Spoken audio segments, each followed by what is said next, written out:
So Blackburn Rovers suffered their first defeat of the season up against high flyers West Bromwich Albion, but of course this guy got himself in the back of the net once again to make it 3 goals from the first 4 games. Are we in trouble? Are we not? We'll have a look at it next.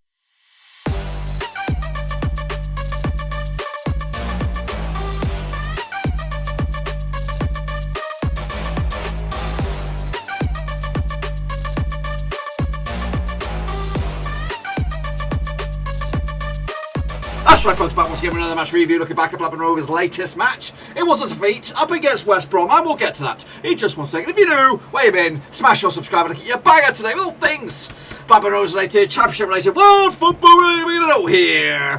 Under one hoodie, that's right, boys and girls, looking forward to Rovers. Well, in fact, we've already looked forward to it. Looking forward to getting past this one, of course. It was always going to be running uphill, of course, against the high flyers who have exploded onto the scene. Valerie Ishmael's boys, of course, looking very, very good. So it's always going to be a tall order for us to get anything out of this. And we come out of it with a bit of pride. We'll talk about all that in a minute. A big, big shout out to the VIPs there, the Patreons. Thank you for your love, and I do appreciate it, guys. I do appreciate the way you support the channel behind the scenes. Another way you can support the channel in another way is checking out the merch, boys and girls. We do have this merch here. Of course, now I'll talk a little bit about this merch before we jump in the old deep end and talk about the game itself. But this merch not only supports the channel, also supports your local artists. Ben Ewood actually designed the picture here. It is of Big Bad Boy Brereton Diaz, and of course the colours of La Rocca available in red, white and blue. Of course Blackburn Rovers blue if you fancy it. It is here. Of course the link should be in the video. I'll put it in the old description anyway. If you want to get involved, support the channel, support the local artist Ben Ewood who did design it, and of course it is there for your leisure just when the weather is turning, of course. So I've got the red one, of course, support my own self as well. But anyway, check it all out, available in all kinds of sizes. So let's get into it then, shall we? Of course, they go back at the game itself. It was Rovers, it was West Brom, it was 2-1 while we were. And what an explosive start to the game it was. That's right, as of course my mate boy Alex Mowatt with the fantastic goal to give themselves an early dolly. 30 seconds on the clock, I think it was. A bit of a chaos. They exploded off the sea, even though we opened up the game with, of course, kick-off. They got possession, they got it down to the other end of the field. It was chaos. Lots of attacking shots there.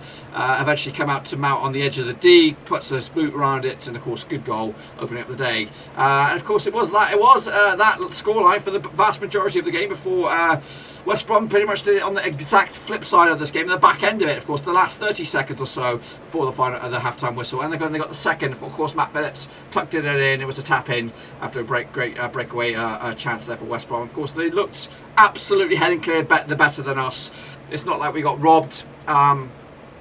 We were definitely the second best in this one. We did make it a little bit interesting. Of course, Big Bad Boy Brereton scored shortly after the resumption of the game on the 51st minute. Of course, get your merch there. Of course, the Chilean wonder on the 51st minute to get his 3rd goal in just 4 games, so not too shabby. But ultimately, we couldn't find the missing ingredients. Take a look at the stats then, shall we? Of course, 23 shots for West Brom, absolutely criminal. Some shots for Rovers. We did have more possession than they did, 52% compared to the 48. We only had 2 shots on target. We'll take a look at the stats in a bit more detail in just a second. This is just a quick overview. 11 shots as well for West Brom on target. Of course, the keeper for me, man of the match by a country mile. It could have been 10-1. That's right. Let's take a look at the overall stats then here in a bit more detail if you can see it. Passes 309 compared to 291 for West Brom. Aerial duels were won by West Brom, 69 compared to, in fact, 44 to 35. We had more tackles than they did. Hit the woodwork. They hit the woodwork 4 times throughout this match. We hit them 0. We had 2 big chances. We took one, I believe. One was missed there. 7 big chances. Missed 6 of them, and of course hit the woodwork 4 times. So that's the overall scheme. I think this is how it broke down a little bit. The possession for the first half, 49% going in favour of Rovers, 51% going in favour of West Brom in the first half. Just the 1 shot for Rovers in the first half, 12 for West Brom, 6 on target, 5 off target, and 1 was blocked. 3 corners to over 0. We were offside 3 times as well. We had 1 big chance in the first half, and we blew it. There had 3 big chances. 2 of course were missed, and 2 times they hit the woodwork as well. They had 8 shots was inside the box. Of course, 4 of them outside the box as well. Goalkeeper made 4 tremendous saves. As for the second half, much better, I think, for Rovers. 53% possession for them. 6 shots as well in the second half. 2 on target, 2 off target, and 2 were blocked. 5 corners against their 3. 2 offsides though. 1 a big chance, of course, and it was taken. 4 big chances for them. 4 big chances missed, and hit the woodwork twice again. We did win the second half, but of course it doesn't really matter about that. Anyways, take a look at some other bits and pieces here. Of course, let's elaborate on that starting 11 in just a second. Pass success rate 51% for West Brom, 48% for us. as well. And the aerial duels were dominated by West Brom. Their man of the match, according to who scored, was Kaminsky up there with 7.8, 7.9 for Phillips, it looks like, which I think is a bit of a slap in the face as well. Mowatt with a 7.9 as well. I'm not too sure about that. They got the goals. I'll give them that. I thought Clarkson was okay, but we'll elaborate on the teams in a second. Let's take a look at some of the shot grids then for you for the day. Of course, Rovers are in the orange. A couple of one long range effort here. Of course, a couple of scrappy W areas as well. Look at this for West Brom, absolutely all over us. And again, 498 touches for Rovers, 479 for West Brom. And the word was a hit. They say twice, so it looks like it's 4 times to be fair. And some other 2 shots were taken by Lenihan of all.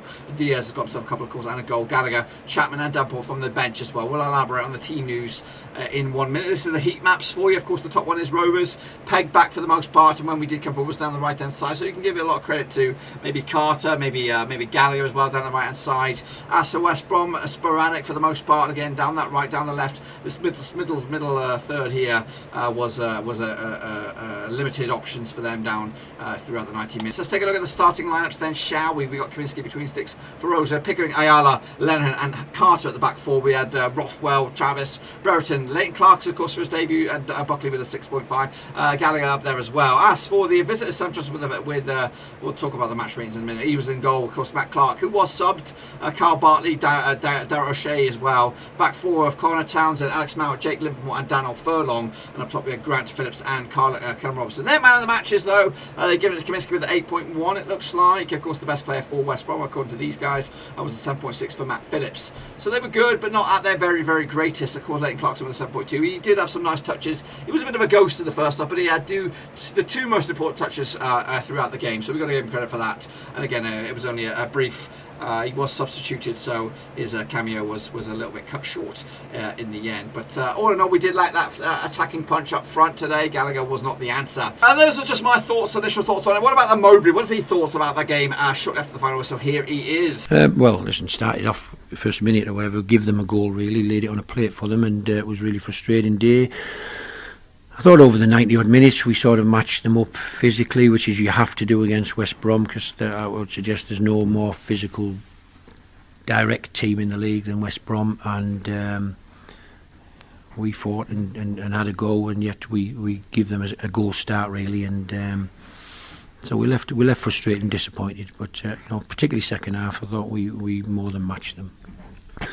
Yeah, it's funny really, isn't it, football? You don't really practice your goal, your centres from kick-off really, but you do, because you see, like most teams, we try and get Gallagher wide, we drop it in and we play it from there really. If he wins a header and we get our chance from it, great, but we didn't get the first ball and the diag out to Gallagher. It got headed into the edge of our box and we were on the back foot straight away really, a few sclaffed clearances and it was in the back of our net. So an embarrassing start to the game for us, really, really poor start. But as I say, over the next 90 odd minutes the game ran, we competed. We were frustrated to lose a goal with practically the first kick and then the last kick of the first half. But everything else in between in the second half, ultimately we competed very well, and against a team that undoubtedly will be at the top end of the table, we give it an okay showing, but didn't come away with anything. Well, listen, he's here because he's a good footballer really. He's if you watch him, his way to passing and his vision and etc. with the ball at his feet is exceptional, and yet today probably wasn't the ideal game for him, but we aren't overloaded with footballers at the moment. You can see that by the bench. There's some names there that some of the supporters won't have even known, unless you've been to 23s games. So we're very short on numbers. We put Leighton in today to get him started and get a feel of the club, the crowd at home, and he'd be disappointed that we didn't get the right result in the game. Meanwhile, what's been said on social media, let's take a little look at it, shall we? Of course, Mark Newton said, unlucky lads, on to the next game. No shame losing to West Brom. aka M. Strylestar. Can't be too pissed off with that. Beaten by a single goal against what should be league winners this year. Jack Wallabank said, obviously not happy with the result, but happy with that performance, especially against the best in the league. Tom Evans says, need signings. Of course we do need signings. Jordan Kingsley said, was a guaranteed loss today. On to the next one. Of course, Jamie, aka Lindsay and Jamie, says 3-3 for King. Big Bad Boy Brereton, not the wanted result, but on to the next one. Robert Vapon said, unlucky today, would have taken 7 points from our first 4 games. Sean Fox, disappointed not to get a result, but never expected any. The manner of the goals we conceded really frustrating, but we didn't lay down.